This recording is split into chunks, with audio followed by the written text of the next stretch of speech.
It is Tuesday, April 5th, 2022. This is another edition of Baseball Today. My man T. Plouffe still down for the count, so we send him some good thoughts and well wishes. But in the meantime, I have welcome back.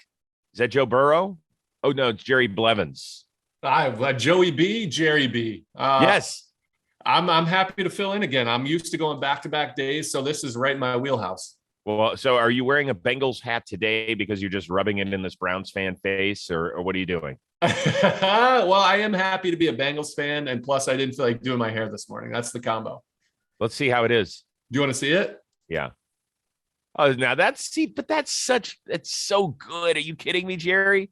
It's something else. Let's take a peek at the height. Yeah. I cut my own hair the other day. The hell's that mean? Like the sides were a little long, and so I actually feel like I did a decent job, and my wife hasn't asked to touch it up too much, so I think I did okay. Solid. I don't know. I for a guy who just cut his own hair, that's pretty damn good.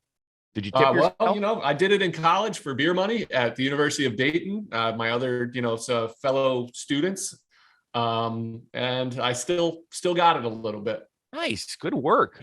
Good work. All right, let's get to it. We are closing in a T-minus about 48 hours from opening day, and teams are still tinkering with their rosters, particularly in the AL Central late on Monday, where the Tigers and Rays pulled off a trade. Austin Meadows heads to Motown, and the White Sox, who got the bad news about Lance Lynn over the weekend, maybe solidified the depth of their rotation by signing Johnny Cueto to a minor league deal. He's going to make over $4 million if he is on the roster. He has an opt-out. Which of those two moves was more interesting to you? I love both moves for both teams. I think I like the Austin Meadows move a little bit more because they lost Riley Green for probably a significant portion of the start of the season, and they're really going to rely on that superstar for the franchise.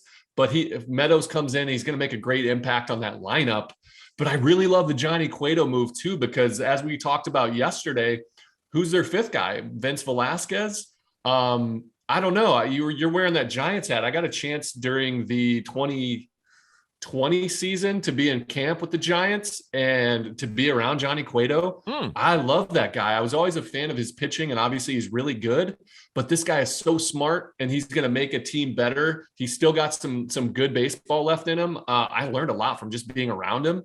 I'd always ask him like, hey man, do you mind translating whatever you're telling those young guys into English for me? But I like both moves because Cueto is still a quality pitcher, and Meadows makes that team even deeper. So I'm really interested in the Cueto side of things. If he does indeed eventually come up to the big league team, just because I want to see if Lucas Giolito, our buddy on the Chris Rose rotation, can put the shimmy shake into his repertoire at 6'6" and 250 pounds. And then Austin Meadows. So obviously we know Riley Green's going to be down for several months. I mean, at earliest, maybe late June, it sounds like, after he gets some rehab work and some at-bats in the minors, because he's never, been to the big leagues. The thing that worries me about the move is that Meadows is not a good defender. And if you put him in right field, Comerica, that's a tricky wall, a lot of space. We just look at him as a bat, and a couple of years ago, over a 900 OPS, he was an all-star, all sorts of. I mean, I think he's a really good stick, right? He's still under team control for a couple of years. He's still only 26, but Miguel Cabrera is your DH. He was going to DH a lot of the time in Tampa Bay, because they value defense. The one thing I don't want the Tigers to do is just keep building a lineup and forget that defense is a big part of this game. Yeah, you mentioned their outfield, and it is cavernous, and it's strange. That right center field gap is enormous. Like, it's so deep. I wouldn't mind sticking him in left field. Could Badu switch? Is Badu going to play left? No, he'll probably play center, I think. Okay. And Robbie Grossman is still out there. Grossman is a good athlete. He could get shipped to right field. He's a solid player. I think he underrated from the play and in the field. I would put Meadows in left field, that porch before the bullpens. Just makes everything smaller, and it plays a little bit more traditional than right field. It's like you said, it's crazy. All right. One other quick note. It does pave the way for one of their top prospects, and I'm talking about the Rays, in Josh Lowe to come up. So they used to have Nate Lowe. Now they've got Josh Lowe, and they still have Brandon Lau in Tampa, if you're scoring at home, which just made my head spin. So It did. It's another thing. I don't know. I'm not a big prospect guy. It's never been my forte. There's only so much room in this right, cranium for information. But the Rays are incredible at developing talent from totally. pitching and hitting. So if they moved a guy with a quality stick of Austin Meadows to bring this guy up, like, I expect big things. Yeah, because I don't love their outfield as it stands right now. I mean, I know Kiermaier is a Gold Glover in center, and Randy Rosarena is, but you're asking some guys who probably shouldn't be getting as many at bats to get at bats. But listen, the Rays are going to Ray, and so we'll see how it works out. Yeah. Everybody's giving their predictions, as we will do on this show the next couple of days. But PECOTA is always kind of the fun one because they tack on numbers, they make adjustments based on signings and injuries and all sorts of stuff. So give me one win prediction that is too high and one that is too low for a team. So let's start with the too high one, and we'll alternate. You go first. Okay, so the one that stood out to me the most is, this will make some of my S and Y partners mad, is the Yankees at 99 wins. That's too high. That is a tough. Yeah, I think it's too high. I'm going to take the under on that because that division, is going to beat each other up. There's a lot of talent in that division. It's hard to play there. That is a lot of wins. And I'll just, like, mathematically, I think the other projection models had them at like 92, 93. Right. And so 99 it's very high. So I'm going to take the under. Yeah, I would agree with that because I looked at that number. I almost took it as well. And it has nothing to do with the Yankees and everything else to do with the fact that there were 4 teams that won more than 90 games in that division a year ago, and one that didn't even make the playoffs. So it just, maybe they're counting on the Rays slipping a little bit to the mid 80s. I know that. And that's possible. I can't count out the Rays to just roll over a little bit. So I don't know. For me, the one that's too high, unfortunately, I think the Cincinnati Reds. We know what they did. They let Castellanos walk. They traded Winker. They traded Suarez. They traded Sonny Gray. They traded Amir Garrett, all that sort of stuff. And they let Wade Miley go as well. I know they added some guys, right? Like Tommy Pham, Mike Minor, Colin Moran, guys that are solid pros. But I think that the Reds know that what they're doing is shedding payroll, and they're just trying to put a decent enough team together so that they're not trying to win this thing. So even if those guys have good years, they're going to try and flip them for something. And I still think that Luis Castillo is going to be gone at some point this year. So the fact that people think that they're going to, or PECOTA thinks that they're going to get close to 500 when they barely got over 500 with a much more talented team a year ago, I don't see it. I agree with you. I think what's the exact number for 79? The Gosh, I don't think they want to win 79 games. No, I don't either. And the only reason I think they kept Castillo is because they might feel like they're going to win the lottery and flip them at the deadline for something higher than they got now. Maybe just to tell the fans, hey, we have Luis Castillo here. Come see us play. But I'll take the under too because they don't want to win more than that. Okay. What about the one that's too low? Let's move quick on this one. So I'm going to roll with the Tigers. We talked about them yesterday and today. The over under number is 67. I know. They're going to compete. Where'd they come up with 67? I have no idea. To me, that's an easy. If I were a betting man, which I'm not, I would put money on the Tigers to go over that. I think they have a fun roster. They've got some prospects and they have some veterans there. I think they have a really good put together in a division where the White Sox are the easy winners. Minnesota, Detroit, I think are going to run away with it. Yeah, it's for second place. I would agree with you. Although Cleveland might have something to say there, but still 67 wins with this roster. Yeah, I don't see it. I mean, maybe they're just banking on that young pitching not coming together at all. And I'm not going to say that. I think at least one of those 3 guys between Skubal, Mize, and Manning kind of takes it to another level. We'll see. I agree. For me, I'm wearing a San Francisco Giants hat.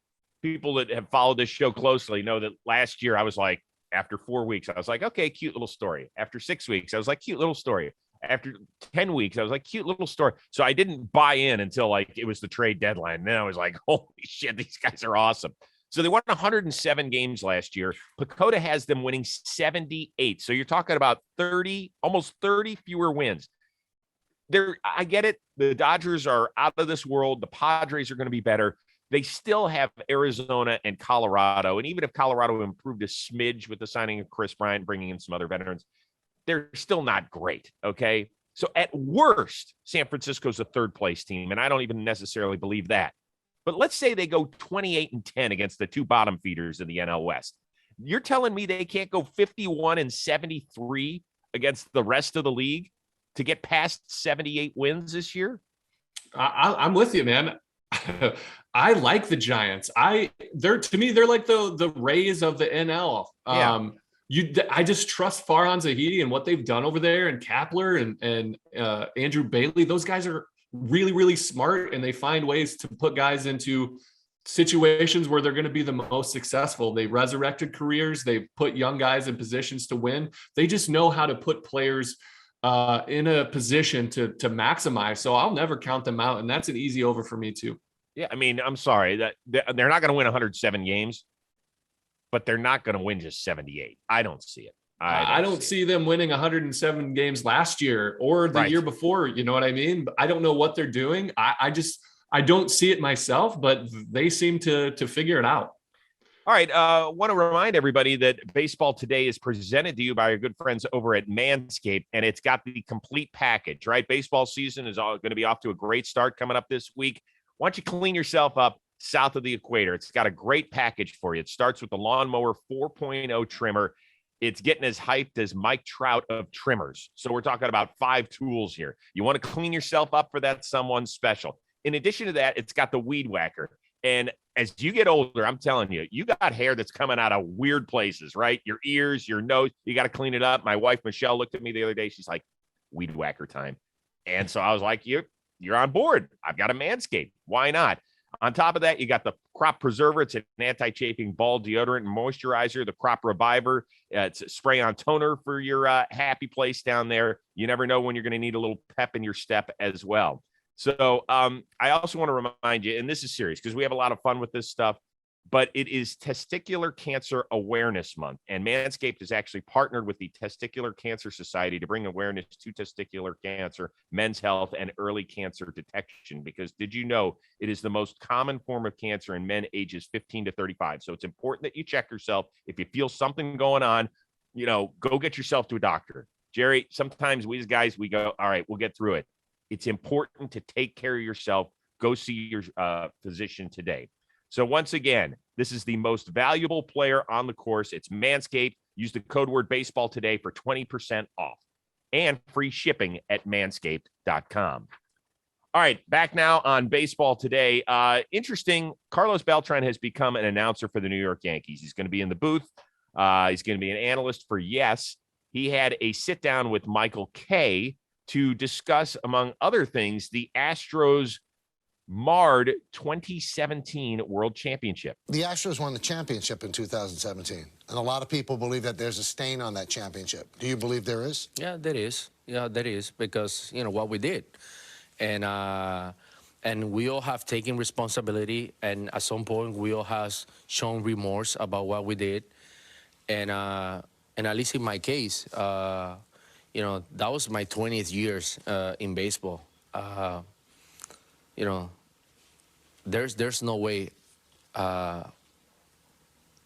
we would have done that on purpose, and me throwing away 19 years of my career just because of a championship. So did you get anything out of that discussion, Jerry? I did get a lot out of that. First of all, I'm happy that Carlos Beltran is back being visible. As terrible as I think that cheating was, I don't think Carlos Beltran should have been singled out as the only punishable player. I thought that was kind of BS, and he got alienated a little bit. Well, I do want to stop you because I heard that during his thing. He was called out. He wasn't punished. Okay, people forget that he was not suspended. Cora was, Hinch was. No, he got fired from the Mets job. But that's because they mutually agree, because the Mets were like, we can't have this. That wasn't the league stepping in. It did cost him severely. But to say that the league punished him is inaccurate. So I think we have to get that out. I didn't say the league punished him. He did get singled out kind of as the only really. That's what I meant. And so I think it's gross what they did. I think it's cheating. I think it's like it's miserable, but I'm happy that Carlos Beltran is back in the game. He's a brilliant baseball mind. From all the people that I've ever played with that were teammates of his, he's brilliant. And so it's good. I'm glad that he's in some role in baseball again. But I think he pointed the finger back at MLB and the organization for not stopping it, because in all the history of baseball, from all the cheating scandals, from steroids, to sticky stuff, to sign stealing, players are going to try to find an edge. And there's always a small amount of players that are going to push it too far. And if the league that knows about it but doesn't address it, it's going to encourage other players to continue to do it. And then it becomes systemic. And then other teams that maybe never would have done it see it's not getting punished. And they're like, well, we're falling behind. And then it becomes, we need to do it to compete. And so it becomes systemic.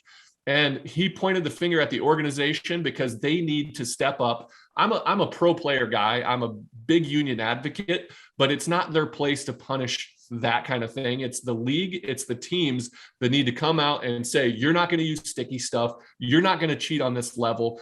I will not have it on my team in my league. And then it would have been over. So I think it was a problem more on the baseball side that should have stopped it when it needed to be stopped. I think that's fair. I think the one thing I got out of it that resonated with me was that Carlos Beltran said, I am not a bad person. And people will look at what the Astros did and automatically say they're all bad people. And I don't think that's necessarily true. I think that some of them, and I don't know them all personally, are good people who made a bad decision. And I think that's the hardest thing in life for us to decipher. One is, what's a bad person and what is a bad decision? Because they're not always one and the same. And so I agree. Right? It's like, so I never want to judge players. I didn't grow up, or I didn't play in the steroid era, but I would like to say that I wouldn't, but I don't know. I never, people were taking steroids when I played, still getting popped. A couple of guys got 80 games. They're still taking it. I never did. The sticky stuff was a thing, and I never really did that either. But if I was on that team, a lot of guys are getting hammered for not speaking up and saying, stop it. But I don't think that's a flaw on their character, because you see it go all over the place. And that's why I think it's not easy to judge a guy for being a bad guy for a bad decision, or even trying to stop something. So, like guys like Reddick, and it's tainted for good reason, because that is bullshit what they did, but it doesn't mean they're terrible people. No, Reddick came out and actually said, on Twitter, he defended himself. He said, there's a bunch of us that didn't do it. Like Josh Reddick. I think he said Tony Kemp. I know he said Jose Altuve. Yeah. So he was, the problem is we don't know who, we don't know when. I love Altuve. I got to play with Altuve. I played with Reddick. Brian McCann, I don't know. He hasn't spoken up. I think that he was involved in it. I love these guys. They're really good people. It's the same thing when I played with Bartolo. He got popped when I played with him in Oakland, and then I played with him again in New York. I love him as a person. He's full of flaws. He cheated. I'm angry about that. But at some point, you serve your suspension, and people are flawed. Human beings are human beings, and it doesn't mean that they're bad people. Yeah, I know. But once again, the thing that people will scream at the top of their lungs is that the players did not get penalized. Correct. And I think that's horrible too. I agree. It's just, but I want to move on. It's just the only reason it became news. It's deeper than just this. Yeah. The only reason it became news was because Carlos Beltran talked about it. And so he was a main player in this whole thing, and it's affected him severely. And we'll see if he gets another chance to perhaps manage somewhere down the line. Chris Sale, we knew that he wasn't going to be ready for opening day, but the Red Sox officially put him on the 60-day injured list, stress fracture in his rib. So the question is the rotation good enough as is, or do they need to make a move? They need to make multiple moves, I think. First of all, I'm so sad about Chris Sale, man. He's so good. He's team skinny guy like myself, team skinny lefty. I love watching him pitch.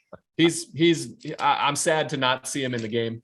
But if the Red Sox want to compete, and they have a good little squad there that can really make some moves, they're going to need to make some rotational issues. Like I don't, without Sale for this long, it's pretty significant. So they didn't have great depth anyway. So they need to make, I think, a couple of moves. Well, so here's how the rotation sits as is.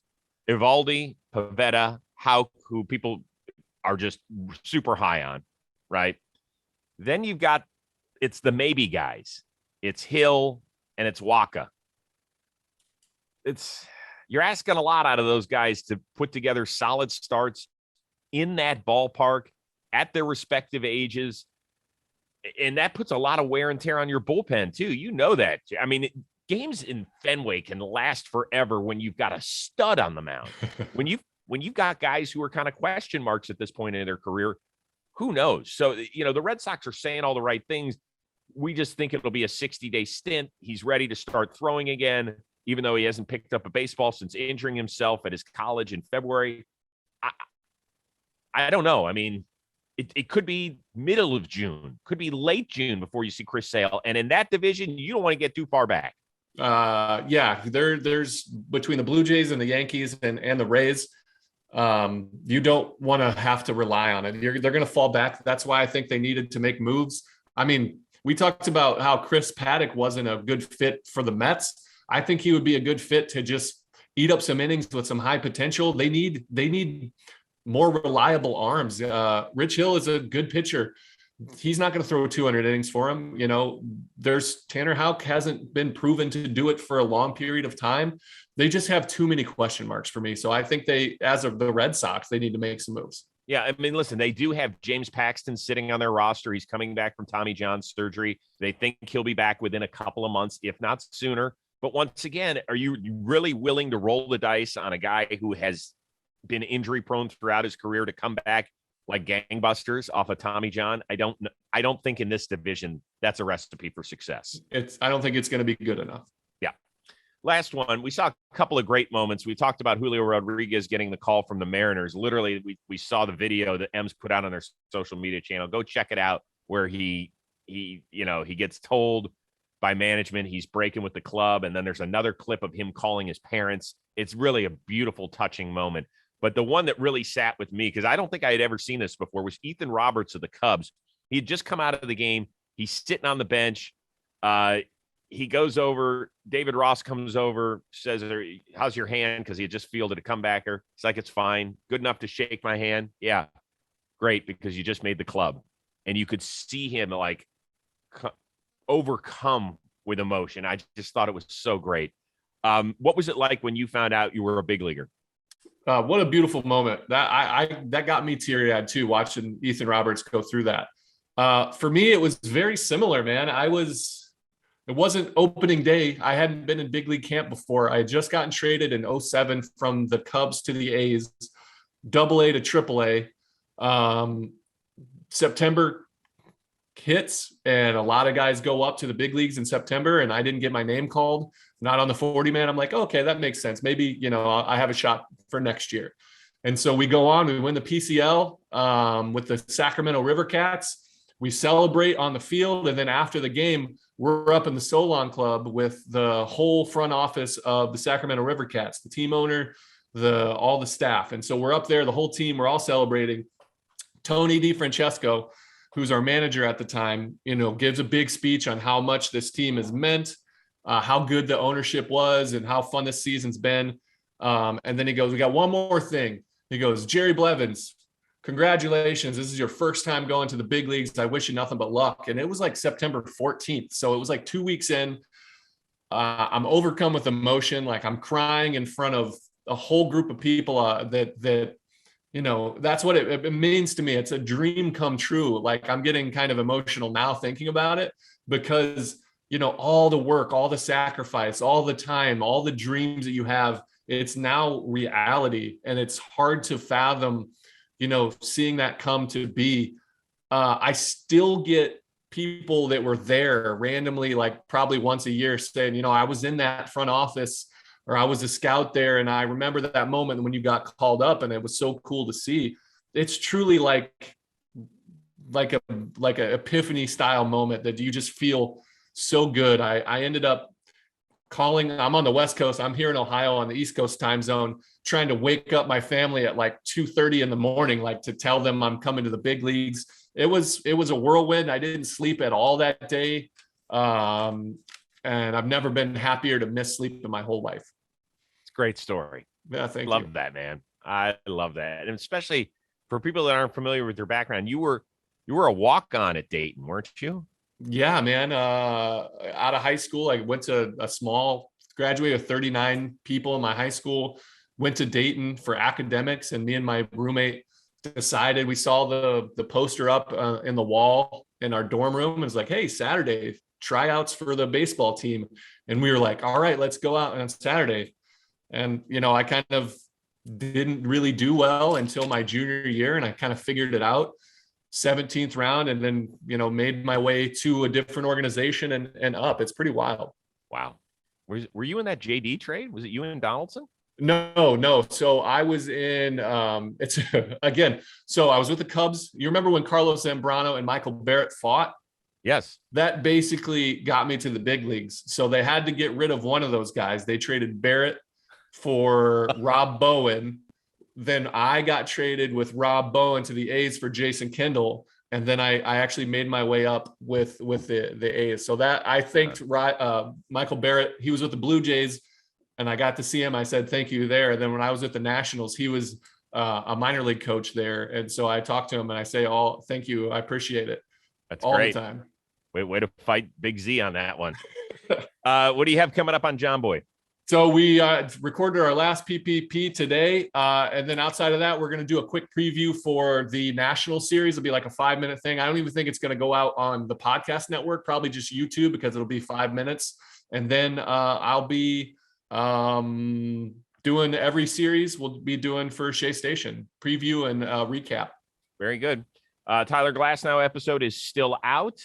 We got a big announcement coming up on the Rose rotation. As I told you, that's coming your way on opening day on Thursday. Can't wait for that.